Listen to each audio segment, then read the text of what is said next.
Hi there, and thanks for joining us for BT Sport Extra Time. We're still here at the Emirates, where Arsenal have beaten Everton 2-0. Loads of your questions coming in on social media using the hashtag BT Sport Extra Time. For Martin, Keown and Steve McManaman, are you ready? Yes, we're ready. Look at you two, full of energy. OK, right, well, here we go with the first one. Diab's 14. Never mind the top four. I reckon Arsenal can challenge City for second place. What do you gentlemen think? I certainly think they can. They're only 4 points behind. I think if they keep their defensive frailties in the past, of course they can. Listen, they're in the FA Cup competition and they're in the Champions League at this moment in time. If they stay in those competitions, it's, you know, they're going to have more games than Manchester City, but they can certainly look forward rather than looking back. I think Arsene Wenger was just concentrating on sorting the balance out of this team as they did today. 3 vital points. It's important they don't look over their shoulder because Liverpool are coming over the hill. To go into second place, not sure they're able to do that. Chelsea, Man City have been by far and away the best two teams, but it'll impact now on Man City the fact that they look like the Premier League's gone from them. But if Wenger gets that balance right, and Arsenal are in great form, whereas City are stuttering at the moment, you can see it happening though? It's a chance, it can happen, but you know... I think they've got more home games to play than away games as well, haven't they? Yeah, they've played 2 away games more than they have played at home, so...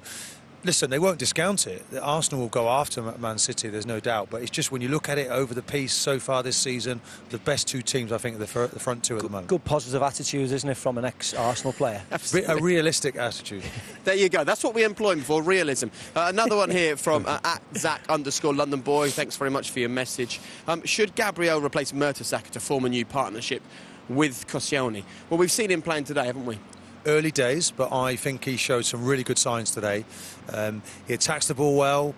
When he does everything in a positive manner, you can see he's got pace in a 1v1 situation, which Mertesacker didn't have. So I would make that change. He's been a big player for Arsene Wenger, Mertesacker. Wenger's really likes his organisation skills, but for me now the change has to be made, and I thought today was a pretty good start. Yeah, I agree. I think Per Mertesacker's, has done the business here at Arsenal, but he's has lapses of concentration in certain games, which have shown recently. And Gabriel was brought in from Villarreal in the transfer window, and I think it's time now for him to step up. And I think the next couple of months to the end of the season will do him well, and then the start of next season, I think him and Keown. Listen, that's if Arsenal don't go into the transfer market and buy somebody else, but I think that's the central partnership for the future. And you know Arsene Wenger well. You've played under him, won trophies and titles under him. How big a deal is it for him to drop a player that's been so important to him over a long period of time? He doesn't do it lightly, because every single one of those players are like one of his sons, and he treats them like you would do your own son. Gives everyone an opportunity, a chance, but he invests so much time in someone, and then that's it. He goes in another direction, and that could be this moment. It's a defining moment for Mertesacker. He's still an important player, and he's not one of those that's going to throw his toys out the cot because of it. He might have a part to play in the future, because Keown's fitness is a doubt. He has a Achilles problem. But for the long term, for me, I think it's Gabriel's going to play, and he's going to have to sit out, a bit like Vermaelen did last season. I think the fact that Callum Chambers came in and started the season playing a centre defence, and now they bought Gabriel in the transfer window who plays centre defence, I think there was a change was always going to be made sooner rather than later. And it feels like Szczesny's Arsenal career may have gone up in smoke. Yeah. Do you have thanks. Do you have an inkling that perhaps the same now is going to happen to Mertesacker, and he's set for a long spell on the sidelines, not just one game out? It looks like it. Possession is 9/10 of the law when you play for Arsene Wenger. You go in, you play well, you win matches. He keeps it together. He's done that with Ospina. Szczesny came out of the side. We all thought he was just resting him over this. Was it his form? Was it the smoking situation? But he's stayed in ever since, and he's done very well, and I think Gabriel will do the same. Yeah, played well today. OK, let's talk Everton then. Thanks for the message, Drakey31. Is Martinez too one-dimensional to be a successful manager? Are they just too nice to grind out a result? I don't know what a successful manager is in terms of being Everton manager. Success is in lifting trophies. I think it'll be very difficult for Everton and Roberto Martinez to lift trophies, especially the strength of the teams above them. No, I still think they can grind out results, and I think Everton, are more than good enough to stay in the Barclays Premier League, considering the performances last year. It's just they need to change it. Listen, from now to the end of the season, we'll answer that question perfectly. I think Roberto can do it. We'll wait and see, because they need to get points, and they need to get points dirty and ugly, so they're going to have to change. They can't. Can they do that though? Or are they one-dimensional? They can't do it ugly. Jake, West Brom can do it. Crystal Palace can do it. Newcastle have done it. Well, are they different teams? Everybody wants to play nice football. But listen, Arsenal have done it against Manchester City recently. Sometimes you just have to say, right, we're going to not lose the game today. Yeah. We'll hit on the break. You know, people might like it, but we need results, and sometimes that's what happens. That's what they're going to have to learn to do, Jake. You know, that's the thing is, though, what's that now, 1 win in 11? That is really alarming. He put a positive spin on it afterwards, but if I was in that dressing room now, I think alarm bells would be ringing, because they need to find and scrap for results. Pretty football gets you so far. It's the icing on the cake. The simple things that they're getting wrong. Lapses in defence, you know, going forward, they're not going into the front player enough. Be direct, be more, cut out all the frills, and they might get somewhere. They have to survive now in this season. At Luke DA95 also got in touch, also about Everton. Do you think Everton will have enough to stay away from relegation?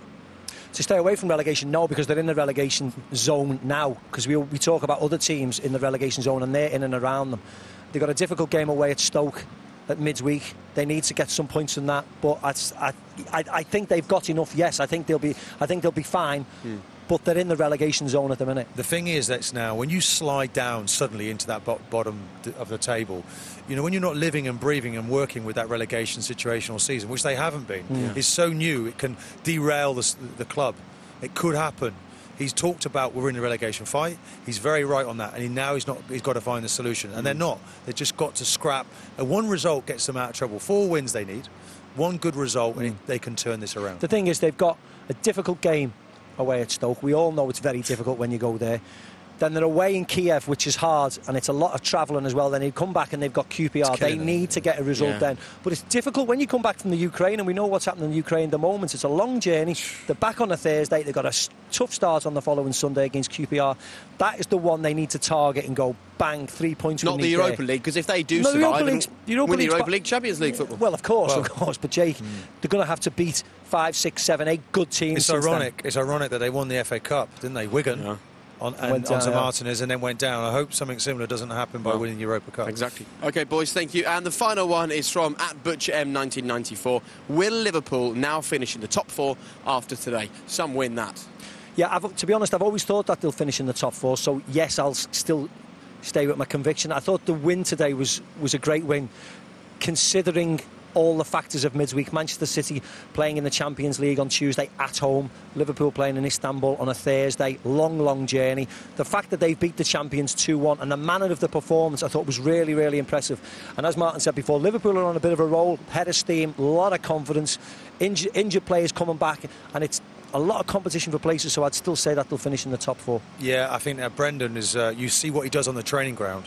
You know, the longer he works with these players, you start to see the improvements, and they are the form team since Christmas. It's quite amazing how well they've done. He did the same last year, and he fancies it, and he'll learn a lot from last season. And to come back from going out of in the way they did in midweek, psychologically, it shows there's mental strength in that group as well. And has he had the credit he deserves? Yesterday, Man United played their 7th different formation of the season, whereas at Liverpool, they've started to score goals, they've changed it around and started to play better at the back, they've stopped conceding goals, they're moving up the league. You know, people aren't calling Brendan Rodgers names from the rafters, are they?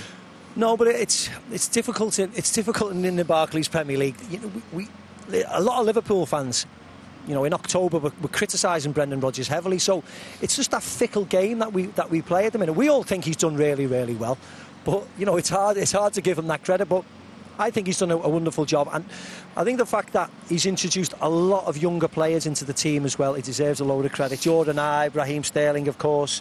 You know, Markovic is only 20, Emre Can is 21, I think. The fact that they're playing with a load of youth and a load of exuberism, I think he deserves every credit. Every credit he deserves. Tactically as well, where he's gone with 3 at the back, he likes to boss midfield. It wasn't happening at the start of the season. And so that's been impressive, that he's found a way to be successful with a totally different system than the one he played last year. And he's still getting those players on the ball. Coutinho now is looking absolutely magnificent in that midfield. Brilliant. I can see how you two would complement each other well on a football field, you know. Maka can go forward and I just sit there, yeah, exactly. Yeah, man. All right, very good. Don't forget, use the hashtag BT Sport Extra Time, and there'll be more of this throughout the football season. Thanks for joining us, and see you soon.